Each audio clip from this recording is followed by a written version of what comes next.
在6月19号，央视军事的微信公众号曝光了一段录音。在去年的某一天里，中国解放军南部战区空军航空兵某旅刚进驻某地一个沿海机场，就突然接到上级下达的紧急命令，称有外来敌机正在靠近我国进行侦察，要求立即处置。这支部队的飞行队长卢庚作为领航员，一马当先，随即成功驱离外机。在后续的采访中，卢庚表示：“如果开干，那我就干。”需要知道的是，虽然在官媒的报道中以及后续对当事人的采访中都没有提到所谓外来敌机到底是哪一国的，不过我们可以根据去年公开的记录，再联系上与中国对立的国家，那这所谓的外来敌机无非就是美军侦察机。而在中美关系紧张的当下，官方公开驱离侦察机的喊话，无疑是对美军的一种警告和威慑。除了公布这一驱离录音外，我军还在近日几乎是同一时间开始3场军事演习，从黄海到渤海再到南海。中国选择在目前的敏感时刻进行这种高强度军演，并且还公布一段驱敌录音，种种行为都在说明南海以及台海局势要变天了。如此密集的3次军演与如此强硬的驱离态度，在外界看来都是非同寻常的。如今，随着疫情蔓延全球，美国领导的多国部队不仅没有把重点放在如何抗击疫情上，反而无视国内危机，向中国发起了一系列的军事行动。特别是拜登执政以来，美国还一直竭力拉拢其盟国与中国作对，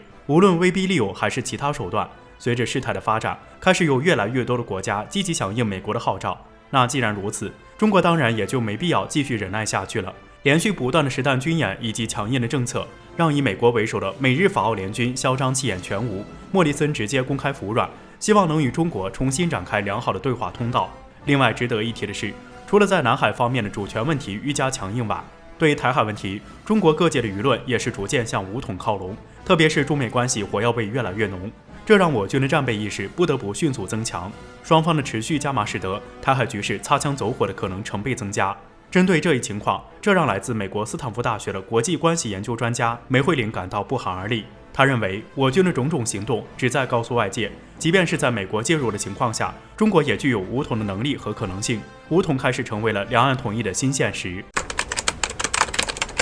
说起核弹，想必大家都知道它有足够的威力，能够对一个国家产生巨大的威慑力，同时它产生的危害也是可想而知。这也是各国拥有核武器但却从不轻易使用的原因，杀伤力实在太高。近些年来，我国不断发展国防事业，核弹头增长数量也排在了世界第1位。俄罗斯专家已经开始喊话，必须使第3国加入俄美核检对话。随着俄罗斯总统普京和美国总统拜登在日内瓦会晤的结束，俄罗斯专家也开始关心起了核问题。近日，据俄罗斯卫星通讯社的消息报道称，俄罗斯国际事务理事会主任科尔图诺夫在国际通讯社的讨论中认为，美国和俄罗斯的核实力正在缩减，所以核武器第3国家应该加入这个队伍当中。俄美两国目前所要处理的核稳定战略上的问题，必须解决第3核国家所用的核武器数量问题。在面对核能力这个议题上，大多数人都认为世界上近90%多的核武器都控制在俄罗斯和美国上，但是不能代表这些年来其他国家没有发展核武器。科尔图诺夫说，俄美两国核实力正在缩减，所以说核武器第3国家应该加入到我们的对话当中。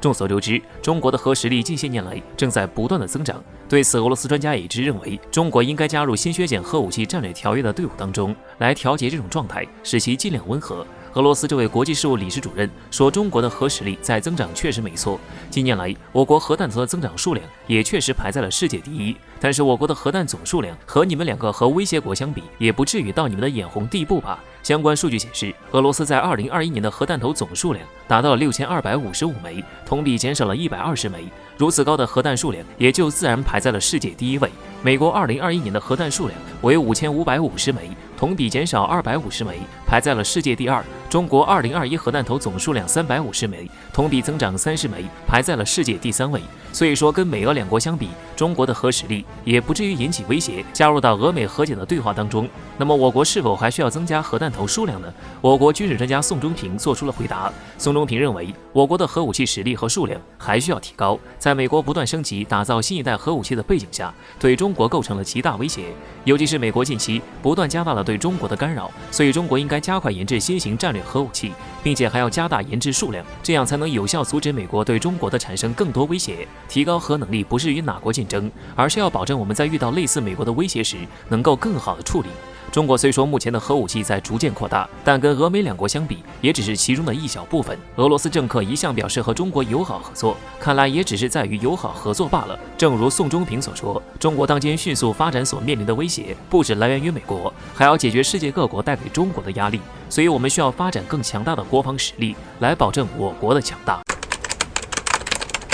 最近这段时间，中美间的交锋又开始升温。从里根号航母进入南海这个信号一出，美国又是号召小弟在南海军演，又是挑拨台海局势。特别是在积极峰会上受挫，更让美国略有些疯狂。军机军舰不断在南海频频兴风作浪。而对于美国的种种动作，解放军自然是要全面反击。毕竟之前谴责说多了，美国早就不当回事了，所以只有更硬核的回应，才能让美国清楚解放军已经不是美国可以随便招惹的。而这一次，终于要轮到美国紧张。据粤海警12721消息，自6月19号凌晨0时起，截止到6月25号晚24时，南海雷州半岛西部总面积1640平方公里的海域部分近航进行军事演习。虽然没有透露这次军事行动是不是实弹演习之类的，但是这次演习长达7天，并且涉及了1600平方公里的海域。这地方说大不大，但是说小却足以给美国一个难以忘记的教训。毕竟真要战斗起来，这足以让美国航母葬身于此。这也正是在警告美国，中国从来都不是无能为力，这足以让美国紧张。当然，目前解放军还没有直接和美国闹掰的想法，但是这并不妨碍解放军借此警告美国，展示解放军的军事态度和力量，保持威慑力，不能给美国蹬鼻子上脸的机会。所以这也是解放军继28架军机巡台、7架军机巡台等，以及派出3艘军舰进入台海巡航种种动作之后的又一次行动。并且就最新消息来看，美国的卡尔文森号却已经准备到南海来填补美军在南海的航空母舰空缺，再加上里根号走了，美军机和其他军舰却都还在这里，而美国也从来不负战争疯子的称号。空军4架不同型号和类型的军机分头直奔中国南海、黄海、东海等地，还联合岛内动作频频，可以说针对中国的目的已经毫无遮挡。对此，解放军可自然要一一回应。再从另一方面来说，目前美国的行动虽然更偏于东海，但是南海也并不说美国就要放弃了。要知道，再过段时间，美、澳、英等国家还要在南海进行军事演习，而这个演习会涉及到的军舰可谓是非常之多，所以中国自然需要领先一步，给美国紧紧皮子。最后，其实解放军种种行动更多的还是冲着岛内去的。毕竟作为以和平发展的国家，绝对不可能一言不合就和美国开战。毕竟大国一旦开战，这战争就不是能说停就停的了。而且，美国在20号当天下午宣布捐赠岛内的疫苗，在其他人几乎都没拿到的时候，就已经到了岛内，并且还直接翻了3倍，送去250万剂。这已经能够看出美国其心可诛。据台美6月18号的消息称，台当局防务部门日前公布了最新的决标案。在该决标案中指出，台当局已与美国方面签订2份军事采购合同，即导弹一批与远程精确火力打击系统。这两案的总金额高达新台币487多亿元。而这最新的决标案之所以公布，也意味着美台已签署并正式生效，后续将进入执行阶段。据了解，此次台当局所购买的远程精确火力打击系统为鱼叉系统，还是40年前美军用的老系统。同样是鱼叉导弹系统的订单，芬兰此前也订购了，但芬兰到时候所收到的将是射程250公里的版本，而台湾地区所收到的将是最高130公里射程的版本。由此可以看出，台湾地区在美国人的心目中到底是个什么破烂玩意儿，连糊弄都懒得糊弄。不过更加令人气愤的是，这次采购的鱼叉导弹系统综合效能并不比台湾地区自研的导弹系统要好多少，而台当局就是要花大价钱去购买美国的破烂货。除此之外，还有一个所谓的台湾名嘴苏子云称，